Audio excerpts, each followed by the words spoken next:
Fitiavana zany taloha taminao nahitako karaza maro. Azo daholo zay zavatra ilainy manginy ny teny mamy.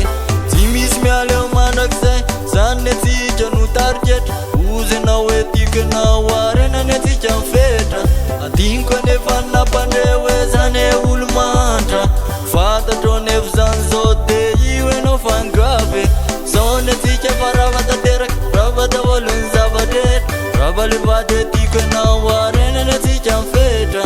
Mandeha na mandeha de aza mivery ny tsony. Afina dorony lambako iny tsy asiko fandrony. Raha eno ndray alo de tsy atao kapitapy. Ketrika manaraka eo zao de solona hoatsoatsy.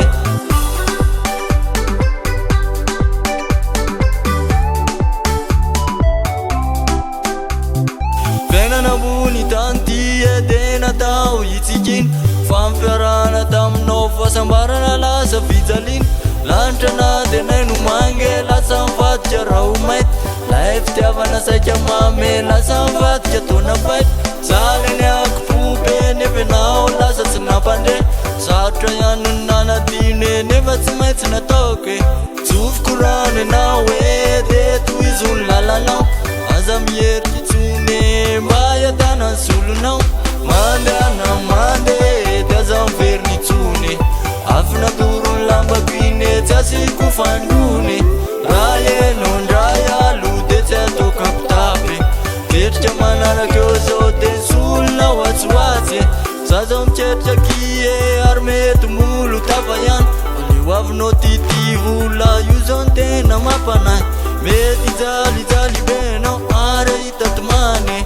Toetra ratsinao io dôly no mahatonga an'izany. Zavatra vitako taminao efa rano raraka tany. Afantatro melony toetranao efa ela ambandiny nyaly. Ka mampamangy afonao efa zako tsy hitany itsony. Sy mpamatsy akiraika enao ny andeha hotopony. Mandeha na mandeha de aza mivery ny tsony. Afina dorony lambako iny tsy asiko fandrony. Raha eno ndray alo de tsy atao kapitapy. Ketrika manaraka eo zao de solona hoatsoatsy.